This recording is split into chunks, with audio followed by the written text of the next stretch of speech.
nalingi nasalanga nakokakateo mabe nakoboya yango nakosala na bomoi nanga yawe limbisanga limbisa yawe limbisanga nasengi koyo na bomoi nanga anyoko maki mingi na la vie kozanga kotosa liloba na yo veut dire épargner ou bien délivrer. Pâques et ça pour la première fois dans Katia Égypte. Pour que vous dans Katia Moukandé à Exode chapitre 12, à partir du verset. Peut-être dans le chapitre 12, mais on a vu à partir du verset 18. On comprend que avant que Israël va quitter l'Égypte, nous avons le monde à Babo, on m'a même. Bazo amuna famille nyonso meme na kufa bazo makila bacha na poto pe na lento bine me so tali poto e mata so tali na wa poto yango okei likolo lento yango yo mbala moko comprendre que ezaki signe nini ya croix. C'est pour la première fois signe ya croix ya paraître basaki yango lokola mwa dessin poto lento mbala moko tango ba bomaki mwana meme na butu wana Zamba tindaki ba ange pona kubuma bana liboso nyonso ko banda ya batuti ya banyama na mama wana nzambe abatenaki banda ku nyonso ezaki na signe ya sang ndako ezaki protégé yango à partir ya acte wana be permetaki pharaon azwa décision ya ko libérer bana Israël. C'est ça commencement ya Pâques yango mais nzambe ko bana bango tango ba traversaki Maya mer rouge, Zababina Bango, beaucoup bandako fêté, fête Oyo, pour reconnaître, pour reconnaître comment Zambé a épargné Bino. Amen, amen. Zambé a délivré Bino. C'est-à-dire, Pâques veut dire être délivré. C'est Oyo. Vous avez avancé. Tant que Jésus-Christ a écouillé, Jean, à Jésus-Christ, à Jean chapitre 1, verset 29. Jean Lobby, voici l'agneau de Dieu qui ôte le péché du monde. Jésus-Christ apparaît comme l'agneau pascal. Parce que, pas autre fait qui, le bosso, ils ont dit pour la délivrance, il y a un zoto. Il y a pas tout comme un kati mboka Égypte, pour la poke na mboka elaka. Et c'est quoi, ils ont dit un signe. Pour la côté, ça va tout débattre. Il faut pas le voir. Dans mon kili oyo, pour atteindre la vie éternelle. Alléluia. On a bon ya bomoto, bon ya masumu. C'est pourquoi pour la Nakalazalaki, ceux qui m'ont passé masumu, il faut même pour que masumu naye malindi sama. Yango yesu ayakoya, le kola mwana même, le kola agneau, oyo ya pasta. C'est-à-dire ceux qui ba que yo kufa, ye abipesi. Alléluia. Abipesi place na yo ponake o bida. Nakati ya Pâques, babandai kulia nini? Bandai kulia lipa, un pain sans levain. Lipa oyo bache levirte. Bandai kutaka lipa ya pamba sans levain.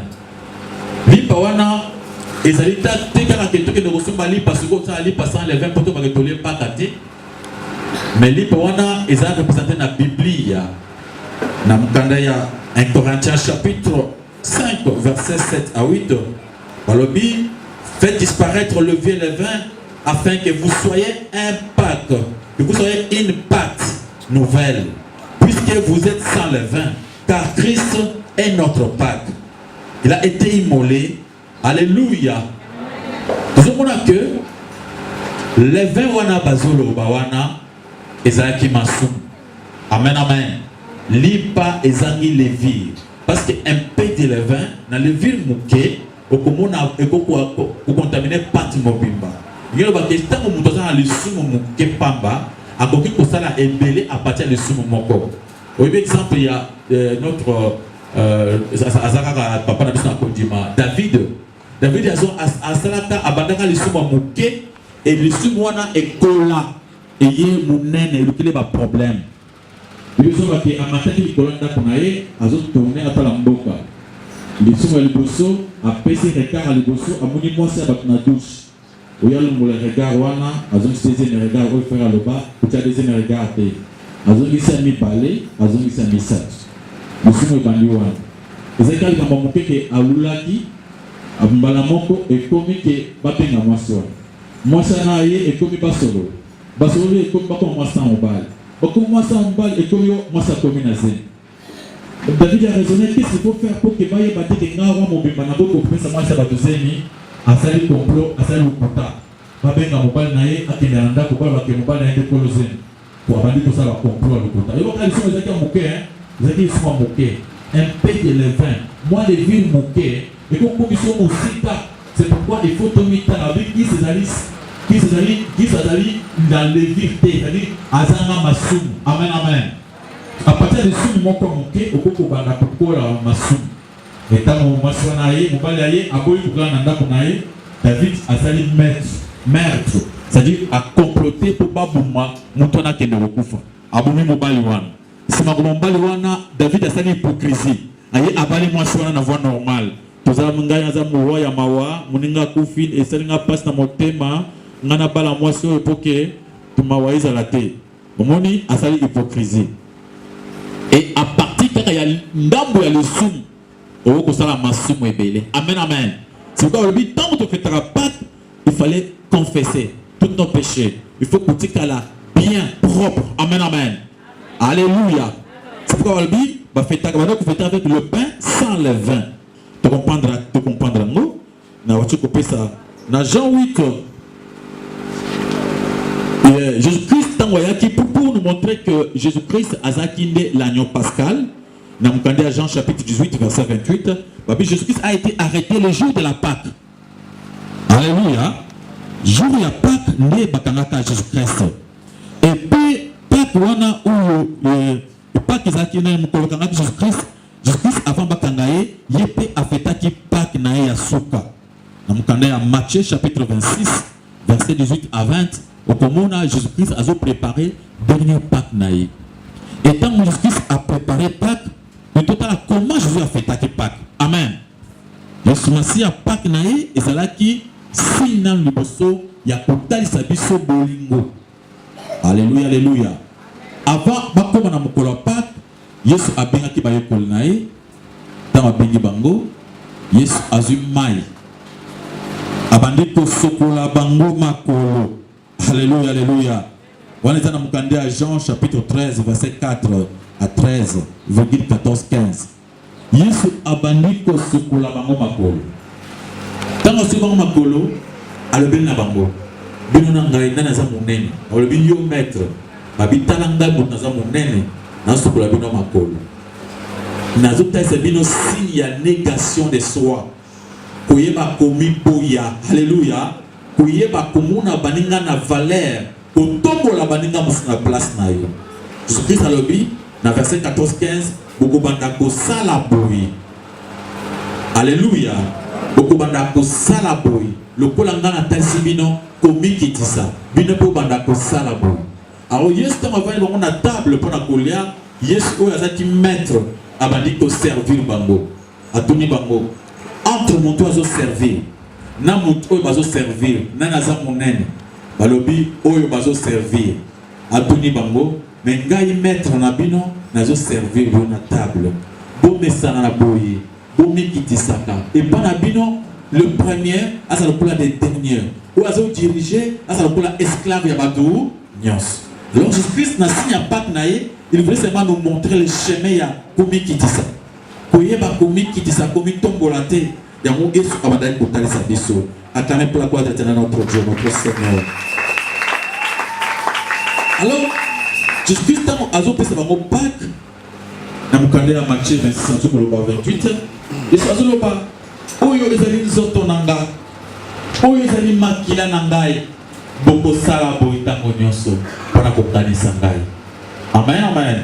Babi azulipa akati alobi oyo ezali nzoto nangai. Azu vinyo amesa balobi oyo ezali makila nangai oyo ekuzo sopana pona masumu ya bato ebele. Mon frère ma sœur yokana.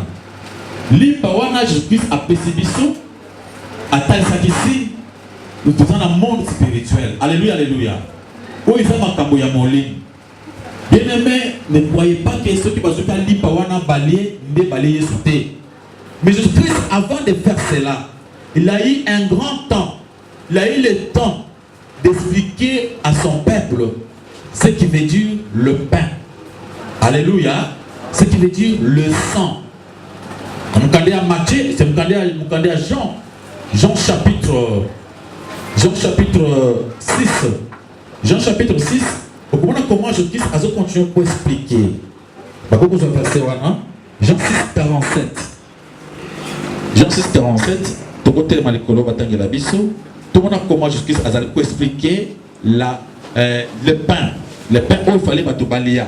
Il s'est expliqué en déngénine. En Jean chapitre 6, verset 47. Pour te comprendre que tant même parce que il a dit pas, il faut la sagesse pour comprendre d'abord ce pain là c'est quoi. Sinon au peut pas aller lire avec Katef, au lobby n'aller pas n'aller Yesu. Lire avec Katef mais ça y est. Alléluia, alléluia. Pour ça le pain sans le vin, vous savez le pain pour ça n'anda pas qu'on a bino, au lobby tout le Yesu. Voilà pour le gars Yesu. Quoi ils arabes c'est un bon libanda. C'est quoi au juste? À partir de verset 47, Bazokita. Totani na kombo na Yesu. À partir du verset 47 jusqu'à 49. Jusqu'à 49. 47. En vérité, je vous l'ai dit, celui qui croit en moi a la vie éternelle. Je suis le pain de vie. 49. Oui. Vos pères ont mangé la manne dans le désert et ils sont morts. 50. Alléluia. Jésus a eu le temps de vous expliquer ce qui veut dire ce pain-là, le pain sans le vin. Parce que quand on a passé par le bi, prenez ceci, vous considérez que vous allez autres nanga, vous avez un pour que tant on est sur le polia, vous allez sanga. Jésus-Christ a vu une bonga, il a expliqué du saut pendant sa vie. Pour te comprendre le pain. En vérité, je vous l'ai dit, celui qui croit en moi a la vie éternelle.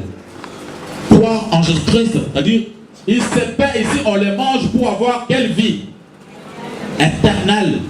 Ce n'est pas libre pour la vivre dans mon souvenir, ce n'est pas libre avec la tête, il y a ce bar bilo comme ce soit kwanga ezen.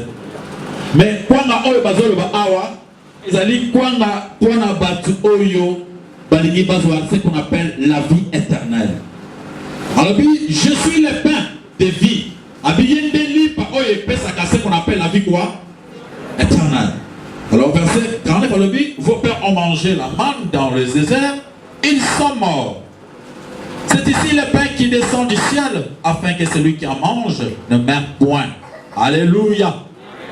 Bakoko na biso ya Israël, baliaka ba man kutu, yokutu sala ka gâteau pour la Pâques.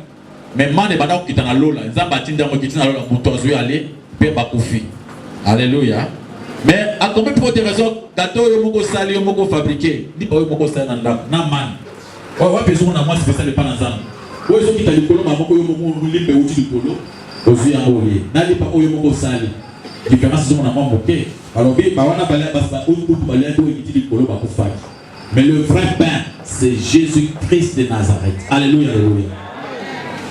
Dans verset 51, alors oui, je suis le pain vivant qui est descendu du ciel. Si quelqu'un mange de ce pain, il vivra éternellement. Et le pain que je vous donnerai, c'est ma chair que je donnerai pour la vie du monde. Abi nazali lipa wana ezali zoto nanga. Alléluia. C'est peu difficile à comprendre. Lipa na kopesa bino c'est ma chair. Zoto nanga. Lipa wana zoto likolo lipa pesa ka vie, c'est moi, c'est mon corps. Na kopesa bino boli yango. Alléluia. Soko le moli yango na zoto, on est comme cannibale. N'est-ce pas vrai? Le moli yango. Je suis dans un apostle balai. Mais c'est quand même le vie. Puis, juste ma silita qui m'a mis tout nu. Mais comment le vie tout lié? Cela veut dire quoi? Tout le monde tout le monde c'est ça le problème. Les gens n'ont pas compris. Pour ça, ils ont lié, ils ont caché, ils ont lié, ou bien ils ont subi parce que le vie est ça, ils ont lié, ou bien ils ont ça. Alléluia. La verset 53, Jésus leur dit, en vérité, je vous l'ai dit, si vous ne mangez la chair du Fils de l'homme, et si vous ne buvez son sang, vous n'avez point la vie en vous-même. Alléluia. Ceux qui ont l'été, ont mérité. Mon frère, il faut toujours fêter la Pâque. Ceux qui manger. Alléluia, alléluia. Kolia mosuni ya Yesu, comme la makila. Ceux qui kolia mosuni ya Yesu te, comme la makila te, zonga nanda koza mon Christ te. Alléluia. Mais surtout quand on a bon photo, on peut pas kolia ma par colonion, comme la nanda 20 colonions, pour gagner ce que Yesu. Mais ça c'est autre chose. Alléluia. Où est-ce que selon Moussoussou? Ce sont des choses spirituelles. Verset 54. Celui qui mange ma chair et qui boit mon sang a la vie éternelle et je le ressusciterai au dernier jour. Il répète presque plusieurs fois les mêmes choses. Alléluia. 55. Car ma chair est vraiment une nourriture et mon sang est vraiment un breuvage. Alléluia. Johnny.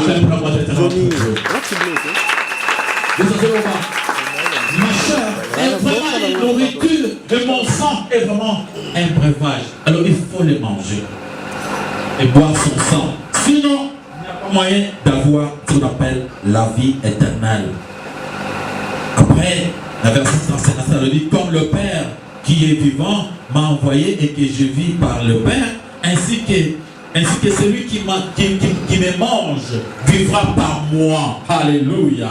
Mais ça c'est un langage spirituel pour des hommes spirituels. Et par la Bible dit, l'homme naturel ne veut pas comprendre les choses de Dieu. Parce que les choses de Dieu sont jugées spirituellement. On ne peut pas les comprendre comme ça par la chair humaine, mais par l'intelligence de la chair. On ne peut pas comprendre les choses de Dieu. Il faut d'abord avoir la foi. Il te faut d'abord naître de nouveau. D'abord devenir un enfant de Dieu pour comprendre ces choses. Alléluia. Alors si vous n'êtes pas encore né de nouveau, vous ne comprendrez plus rien. Au quotidien d'Arrêta, vous comprendrez de quoi il s'agit-il. Mais cette parole était dure. En train d'enseigner que même les apôtres, parmi les disciples de Jésus-Christ, une grande partie m'a tendaki.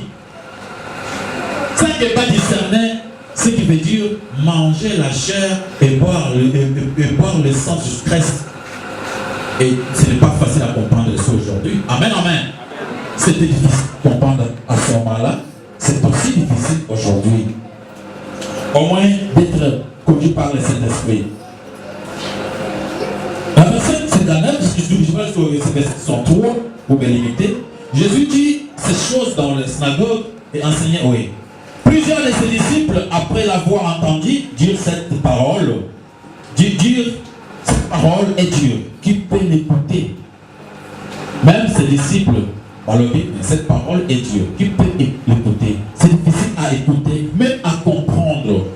Et Jésus sachant en lui-même que ses disciples murmuraient à ce sujet, il a dit, cela vous scandalise-t-il? Après, dans le verset 102 à l'obit, dans le verset 103 à l'obit, c'est l'esprit qui vivifie, la chair ne sert à rien. La parole que je vous dis est esprit et vie. C'est l'esprit qui vivifie, la chair ne sert à rien. La parole que je vous ai dite sont esprit et vie. Avec la voix de l'Éternel notre Dieu. On a essayé un peu de comprendre de quoi il s'agissait. Le pain. Le pain, c'est manger Jésus, manger sa chair, les dévorer. Si vous ne les mangez pas, là, vous ne faites pas la Pâque. Étant Jésus, avant qu'il ait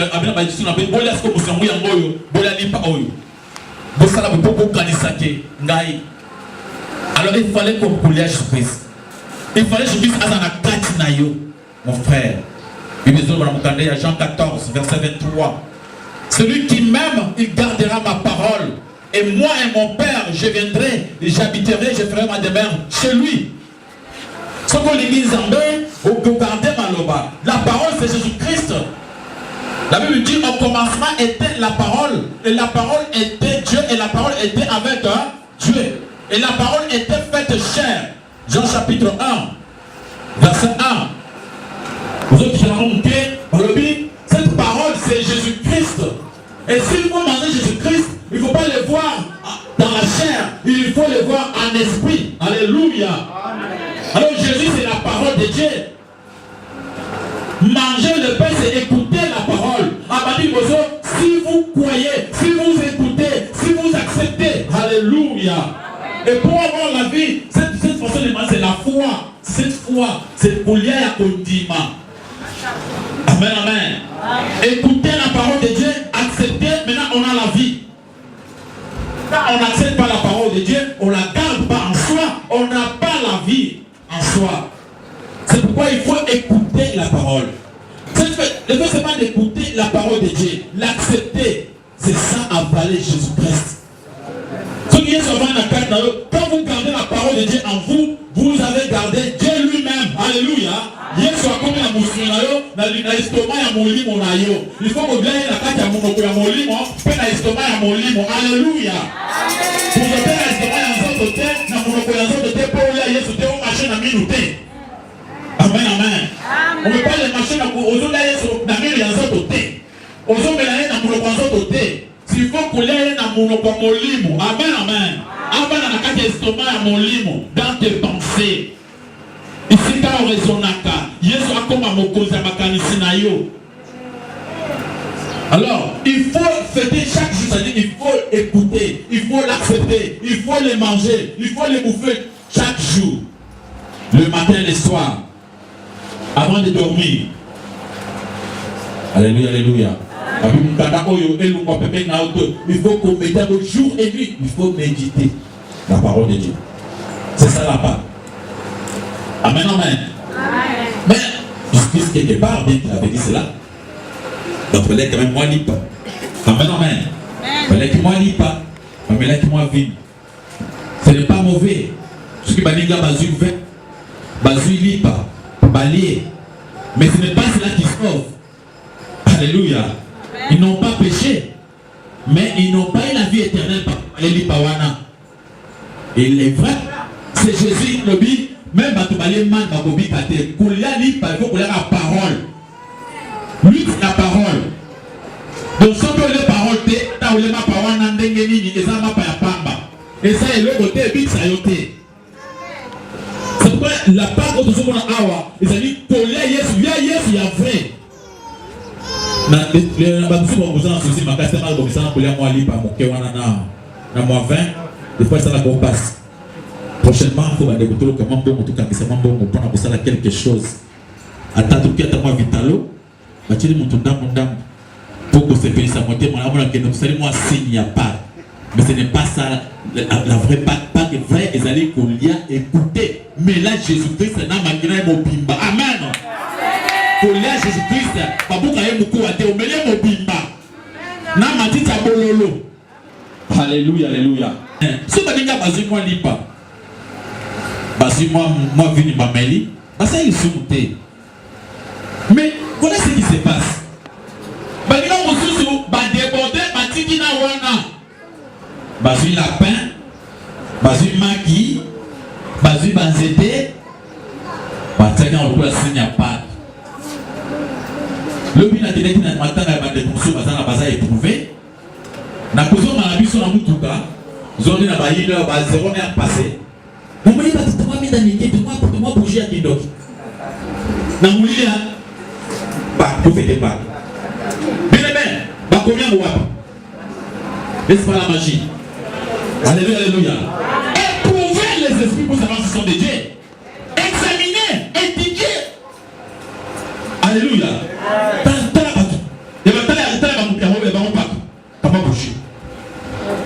Dans mon lit, dans minuit, au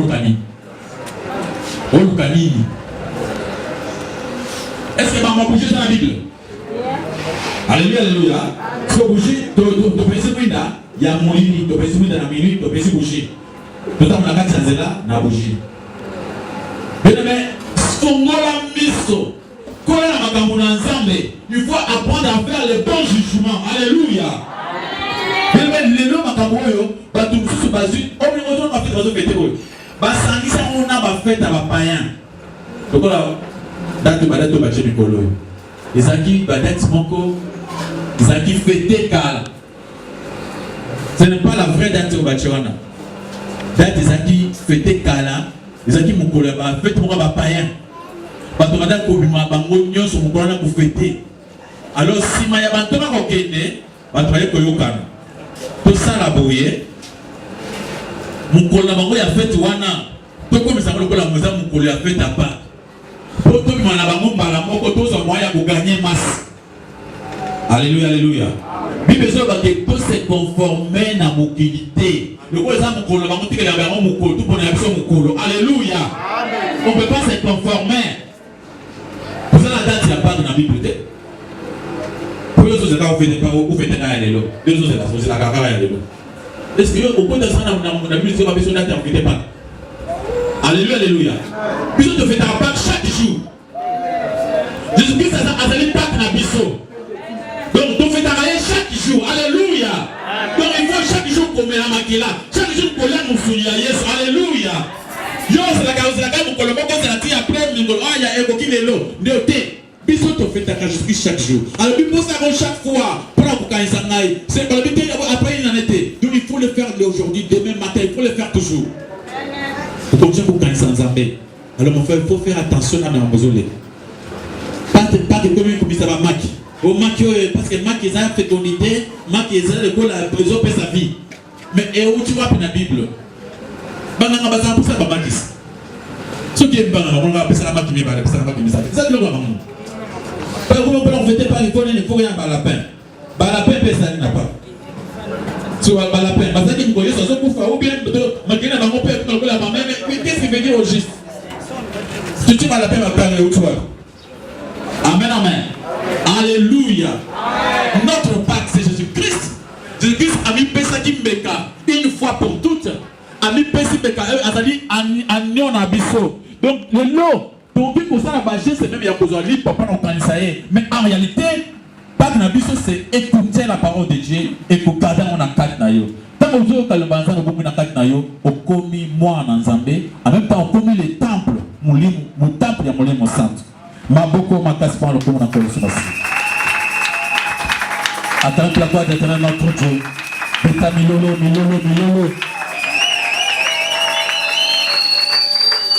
Mon frère, ma soeur, il faut faire attention. Parce que Mikolo doit traverser Makambo Pélé à Mabé. Tu sais, avant l'apôtre Bakende, Batiki Pso Malo, Banamkanda, 2 Thessaloniciens chapitre 2.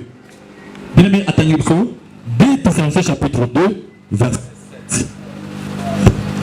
Comment va t'expliquer que Batomabe Bakoya Bakolinga Batindi Kabiso na Makambo Mosus Bakotangi Fabiso Matin Mosus Oyo Kobuni Sabiso Bantoma Bafeteki Bapako Te Ya Babujite Bapote Paul Bayebi Angote Osa Bilo Kwa Sika Bamakambo Asika Yobimi Batangi na Tobo Nesomasi. Car le ministère de l'iniquité agit déjà. Il faut seulement que celui qui les retient encore ait disparu. Avancez, personne l'a dit. Dans verset 8, et alors paraîtra l'impie que le Seigneur Jésus détruira par le souffle de sa bouche et qu'il anéantira par l'éclat de son avènement. Avancez. L'apparition de cet impie se fera par la puissance de Satan, avec toutes sortes de miracles, des signes et des prodiges, des signes et des prodiges mensongeurs. Alléluia. Alors, Biawa, le ministère y a Bondoki, le prophète y a Moulili, Bazalaki depuis tant que vous avez mais Bazalaki est bien retenu. Vous avez demandé qu'on freine Bango. Babi Banda Kozala Mgonga et Koka, Mgonga Koka Oyo, Bako Bima. Oh Satana a posé makambo ya bonzambe na maboko asazo na obo. Lelo poko ta église ya Nzambe ya solo za moi passe. Satana a posé makambo ya Nzambe ya na oboko, babi a apparaître avec na puissance, avec miracle, na ba prodige. Alléluia. Quand on va apparaître, a kolinga ame na kati ya perdition, c'est-à-dire bato balunga na bonzambe, bato bakenezela mosusu. Bako changer bato chemin. Ozoya ko maman ko balungu bru, okotizela mosusu, bande ko salela satana ozoya bate, ozoya manaze ko na malamu, ozoya ko tshembo yemba, nzoka nde ozoya melja satana ozoya bate. Parce que balobi ke esengela taka makambo oyo. Et c'est comment j'appelle pour Salama, mais ça qui freinait pas dans Zambé. Dans Acte chapitre 20, dans Acte chapitre 20, verset 29, toujours dans le bi, après tout le bi, quand tu me souviens au quota, on va enseigner ma cambomoko, Yakubungisa Bat. Il s'étourdira parmi vous des gens qui enseigneront des choses pernicieuses pour entraîner les disciples, pour que les disciples, comme ils s'abinent, les disciples na bango, basali mouvement na bango, basangisa na libanda, batali makambo ya boina ya boy basangisi. Comme mboza amukola fete ya imana, comme ça, biso pe ba chrétien, pour ça na bato imana bazana bato belé, tu peux te bimena kati na bango. Omoni ko ndenga. To bokoti na kati ya makambo na bosangani, bolungu makambo ya Nzambe, bosangisa na ya foot, bosangisa na ya catch. Nous sommes pour bakachere pe baye baké tout ça l'ensemble moko ça na ba joueur donc bango basaka na popularité à makas allez to sangani mala moko mukolo na bango wana tout m'appelle Jésus bango ko to ata bango na moto bayebi ke saka satan to ka Jésus esili pour voir que to comme ça ko la bandimi non alléluia wale za ba place ata pour na besoin masse alléluia maboko makas ko on peut se passer. Bien-aimé, dans le 1 Jean chapitre 2, verset 18 à 21, en comptant en gros, et t'as ici que les alliés portent beaucoup et fungwami. Ma porte aux autres fungula, pour un coup de sabbat. N'a ma cambo, il y a ma fête, ils ont mis pour eux, ils allaient ma cambo, sauf que aux autres, t'as la mon ami sur mon lit monté. Aux autres, risquer au bunga. Aux autres, risquer au quitter vraiment ma cambo en Zambé, au bon ça ma cambo moussous. Acclamez pour la part de l'éternel notre Dieu. Dans le 2 Corinthiens chapitre 6, 2 Corinthiens 6, verset 14, 17, il n'y a pas de rapport. Bien aimé ce verset. Il n'y a pas de rapport entre fête et païen et fête et chrétien. Il n'y a pas de relation entre la musique et la musique. Surtout à Mamanzam, ils ont un ensemble. Il faut que la musique, ça fait ma musique à part. Donc, comme c'est ma musique dans cette église, bataille n'a pas de sens. 1 Corinthiens chapitre 6, verset 14. Verset 14. Totani na kombo na Yesu. Ne vous mettez pas avec les infidèles sous un joug étranger. Car quel rapport y a-t-il entre le juste et l'iniquité? Ou qu'y a-t-il de commun entre la lumière et le ténèbre? 15. Quel accord y a-t-il entre Christ et Bélial? Ou quelle part a le fidèle avec les fidèles? Alléluia! Avec quel accord y a-t-il entre Christ et Bélial? Ou quelle part? Et quelle part a-t-il entre le fidèle et les infidèles? Bien-aimé, par égalité, ma infidèle et tikanakana bango. Ma chrétien et tikanakana chrétien. Ma bako sangisawana, ils allaient m'aber ma casse, zamba zolinga moté. Alléluia, alléluia. Ma boko ma casse pour le coup na kolesi masia. Quel rapport y a-t-il entre le temple de Dieu et les idoles? Car nous sommes le temple du Dieu vivant. Comme Dieu l'a dit, j'habiterai et Dieu marcherai au milieu d'eux. Je serai leur Dieu, ils seront mon peuple. C'est pourquoi sortez du milieu d'eux, séparez-vous d'eux, dit le Seigneur, ne touchez pas à ce qui est impie. Alléluia. Amen. Ne touchez pas à ce qui est impie, je vous accueillerai. Nous voilà biloko nyonso oyo basangisi. Ce qui origine a fait wana, le origine à Noël va faire taka. Ils ont dit à origine à Dieu soleil. Ceux qui ont dit à Dieu soleil, ils disent de fêter ensemble avec eux. Alléluia, alléluia. Ceux qui passent ici, ils vont faire tout le monde qui a musique, il y a kala, il y a nani, ils passent ici ensemble dans la Bible. Le col a passé ici, il va dans la Bible. Apôtre Paul, après ce conseil à Pâques. Azobi ce conseil pour un dégât qui fêtait Pâques. Dans 1 Corinthiens chapitre 23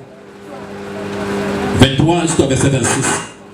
Apôtre à l'objet, quand on fait pour fêter Pâques, mitala malam, quand il y a un lipa wana tolobi ozola lipa wana yomoko bibi koza mabe sans que se repentir. C'est-à-dire ozola lipa wana indignement. C'est-à-dire oyebi ke ozana mabe. Ozo konte kolia ka lipa wana. Ça veut dire quoi? Apôtre avancé à l'objet. C'est pourquoi il y a parmi vous beaucoup de boités, des infirmes. Amen. Infirme. Boité. On est dans le monde spirituel. Ce qu'on commis boité spirituel.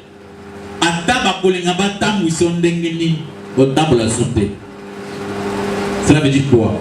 Si toi on te prêche la parole, il y a la parole de Dieu. Regarde ma belle au salata.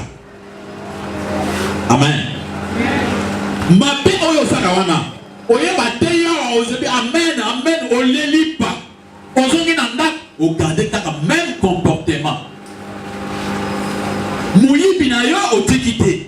Kinduma na yo otikite. Lukuta na yo osala ta effort otikate. Là vous mangez les pains indignement. Amen amen. À ce moment-là, on comme koka ya molini. C'est-à-dire, yo et pas de repentance et vous dire la comment les sociétés. Attends, béni, mouté, aoutina poto, akita watei, attends, Moïse, et moi, ya watei, au coco, pour le second thème, maté. Pour yo, mesana, batei, malin, ok, aux autres, on s'en a un comportement à kala. C'est-à-dire, on limité. Alors, pour quitter ces choses, il faut confesser par comportement, ma bien, on le dit, avant, on lia, mitala, amen, amen. Chaque fois, aux autres, la parole de Dieu, quand ils ont frappé, yo. Écoute, on a mbeba, il faut confesser. Amen. Il faut tout la gamabé na yo. Il y a des gens comme ça. Ata sali ma bendengenini. C'est qui pas qu'à être ça et l'autre côté. Ça et l'autre côté. A tout bien raté. C'est-à-dire, Azo reconnaît ma faute n'a été. Donc la parole de Dieu, tout là kayango. Mais maintenant, on peut là lipa. Il faut qu'il nettoie, non? Les avons monté. Si on les prend en avant normal, il faut dégager ma corne à Yakala. Pourquoi on a fait ça? Écoute, il y a aussi la gare à lipa, ok, la toilette, aussi la gare à lipa, on a constipation à mon nene. Et on commence grave, on commence malade à mon nene. Le premier confirme, moi, si on doit santé, et santé. Parce qu'il y a aussi la gare à lipa, on la gare à lipa. On la gare à lipa, on la gare à maté, on la gare à mapa, on la gare à mapa. Les toilettes, c'était un danger. C'est pourquoi Seigneur n'a pas tout le Messiah Kalamabe. Alléluia. Donc on va battre Sika. Tout le monde a mabé la biso à l'Iboso. Tout bima, tout le fongola. Et bataille boye. Et vraiment le boy Zinga n'a pas un comportement il faut la comportement aux autres tout belamo. Aux autres n'ont même pas passé dans Zambé. On ne sait pas baninga. Mounina est. Nous on va pas retrouver wana. Il y a solo. N'a pas une vie wana. N'a pas une tikambo. Alléluia. Bataille. Ozina parole na wana so le qui maille les marquages pour tripler. À ce moment-là, au commis coca, au commis infirme. Toi, on peut te brancher du matin au soir. Au côté quand tu peux changer, hein? Et moi apporte par le but. Tant on a libre wana indignement. Libre wana c'est les autres ensemble. Tant on se permettre au fond de la parole de Dieu. On se permettre aux Bible autant à l'andakunayo. Alléluia. On se permettre la prédication dans la radio et la télévision. On est condamné à faire aux autres salles. On se repentir, on se continue de garder na mabe na malamu ici kamoko. Bien-aimé, et comme on est ici, on va sauter. Moi, on va avancer sur le bosso et ça a été. Les moyens qu'on filme, qu'on a les malamu. Nous c'est au béba. Yambalobi, tant aux olés à l'ipao, il n'y a pas. Tant aux olés à moi, avant on a mitala. Mitala malam, pas maté. Pas maté, et ça est très dangereux. Alléluia, alléluia. Dégé, petit peu de awa, petit peu fêté, petit peu lipa. Comme la makila lokola olebo mitala malam. Est-ce que vous êtes malade? Vous se comportez bien? Alléluia, alléluia. Par rapport à la parole de Dieu, est-ce que vraiment vous se comportez bien? Est-ce que maman malingo ça ou bien aux autres résister Nzambe? Quand on a le bélio, ce qui veut dire que vous gardez parole, c'est-à-dire aux autres pratiquer. Donc balobi, bato bazo kamaloba oh, batiamo en pratique, basa le kola ndako batongi likola libanga. Mais bato bazo kamaloba oh, basa elangote, basa le kola ndako batongi na kati ya sable. Mungi pikaza mungi mi pepe mkeso ko ikaboye akwe. Azapa. Mon frère ma sœur, pour venir la malam. La Pâque, vous allez pour la épargner, pour la délivrer. Est-ce que vraiment toi tu es délivré? Alléluia. Jésus-Christ a fait son moyen comment être délivré. Parce que la Pâque c'est être épargné, délivré.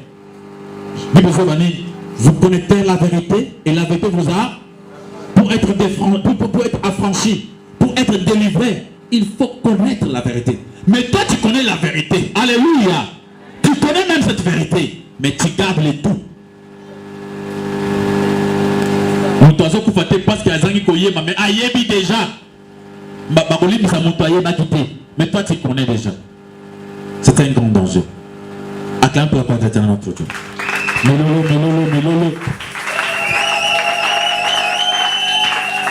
Mon frère, ma soeur, tu veux laisser mon métal Pâques. Tu veux Pâques. Vous allez, vous allez épargner, mais vous allez délivrer.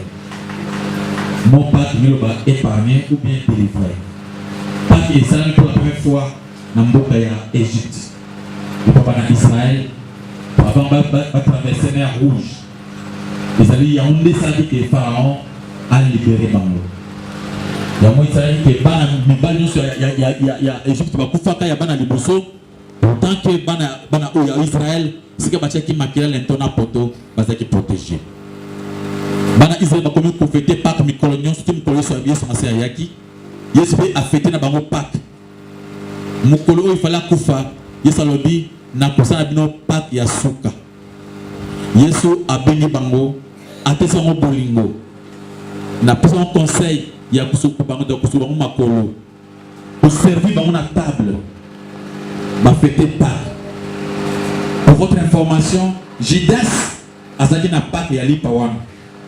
Il y a le pain sans levain.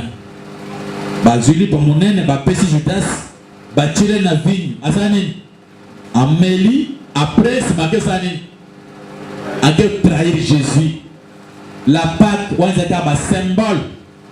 Ce qui a Azaki fait qui ferait Pâques. Mais là, on a fait atterrir Jésus-Christ. Alléluia, alléluia.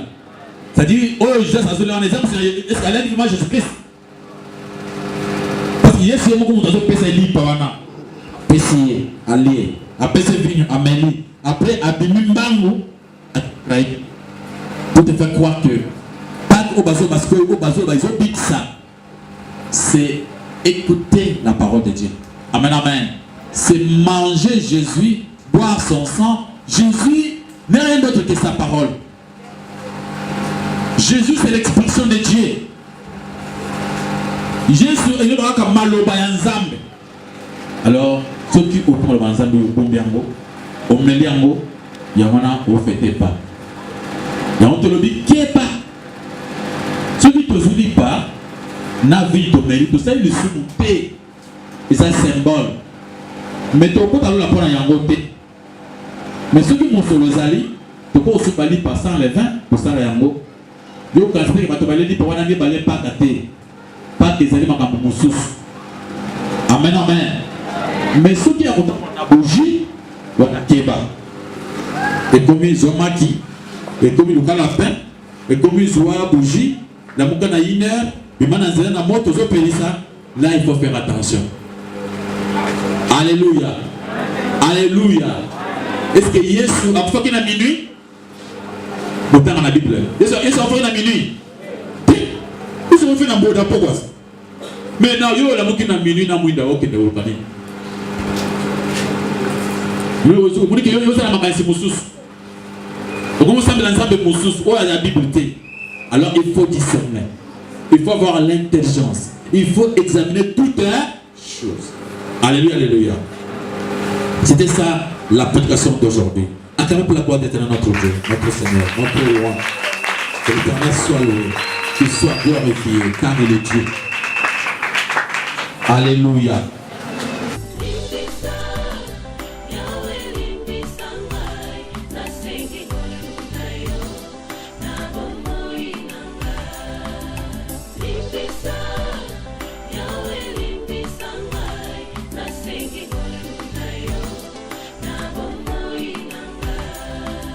Malamu nalingi nasalanga nakoka